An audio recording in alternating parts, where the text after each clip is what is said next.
नमस्कार, मैं हूं पल्लवी अग्रहरी। आप देख रहे हैं खबर दृष्टिकोण चैनल। खबर राजधानी लखनऊ से है, जहां स्वामी चिदंबरानंद सरस्वती ने देश, धर्म और आतंकवाद पर बेबाक बयान देते हुए कई मुद्दों पर अपनी राय रखी।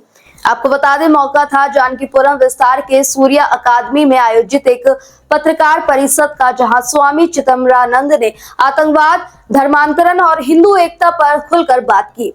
उन्होंने पहलगाम आतंकी हमले और बरेली हिंसा की घटनाओं को लेकर कहा कि अब वक्त आ गया है कि हिंदू समाज स्वार्थ से ऊपर उठकर एकजुट हो, क्योंकि आतंकवाद की जड़ें गहरी है और इसका निशाना हमारा अस्तित्व है। स्वामी जी ने कहा कि पहलगाम में धर्म पूछकर मारा गया, ये सिर्फ सरकार के लिए नहीं, हिंदू समाज के लिए भी चेतावनी है।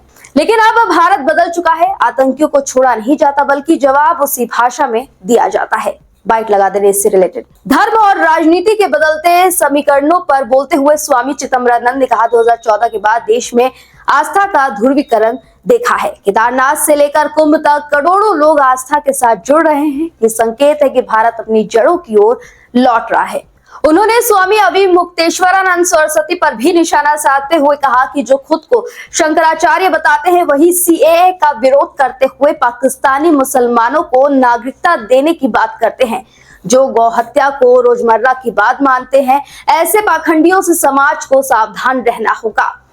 स्वामी चिदंबरानंद का कहना था कि यह समय है धर्म और राष्ट्र की रक्षा के लिए एकजुट होना, क्योंकि आतंक का सिर्फ एक ही मजहब है। बाबा जी, आज के समय में जो हिंसा बढ़ी है, पहलगाम हमला हुआ है और इसके बाद हमारे बरेली में हिंसा हुई है, निहत्तों पे गोली चली है, धर पूछ की बात की जा रही है, तो इस पे क्या कहना चाहेंगे आप? हाँ, हिंसा बढ़ी नहीं है, हिंसा को नियंत्रित किया गया है और उसका दंड दिया गया है। पहलगाम में धर्म पूछ करके लोगों को मारा गया, उसके विरुद्ध धर्म बता करके और ऑपरेशन सिंदूर के माध्यम से घर में घुस करके आतंकवादियों को मारा गया।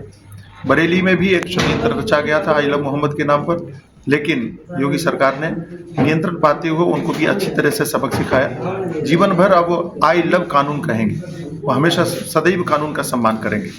तीसरी बात यह है कि बिहार में जो चुनाव आ रहे हैं, वहाँ पर लोगों को सजग होकर के वोट देना चाहिए। मुझे सुनने में आया है कि अपने आप को शंकराचार्य कहने वाले अविमुक्तेश्वरानंद ने वहाँ 243 सीटों पर निर्दलीय खड़ा करने का ऐलान किया है, घोषणा की है, और उन्होंने कहा कि गोरक्षा के नाम पर वो वोट मांग रहे हैं। लेकिन ये वही अविमुक्तेश्वरानंद हैं जिन्होंने सीए लागू होने पर और विरोध करते हुए कहा था कि पाकिस्तान के मुसलमानों को भी भारत की नागरिकता दी जानी चाहिए। इनसे पूछा जाना चाहिए कि क्या पाकिस्तान के मुसलमान गोरक्षा के हिमायती हैं? वो गोमांस खाने वालों को आप भारत की नागरिकता देना चाह रहे हैं और यहाँ पर देने की मांग कर रहे हैं, और यहाँ बिहार में गोरक्षा के नाम पर आप हिंदुओं का बंटवारा करने की कोशिश कर रहे हैं। किसको लाभ पहुंचाना चाह रहे हैं आप? ऐसे लोगों को लाभ पहुंचाना चाह रहे हैं जिन लोगों के शासन में गो हत्या कानून लागू हुआ था। लोगों को सचेत होकर के और सजग होकर के वोट करना चाहिए। फिलहाल इस खबर में बस इतना ही। आगे के ऐसे देश दुनिया की तमाम खबरों को देखने के लिए हमारे चैनल खबर दृष्टिकोण के साथ बने रहे।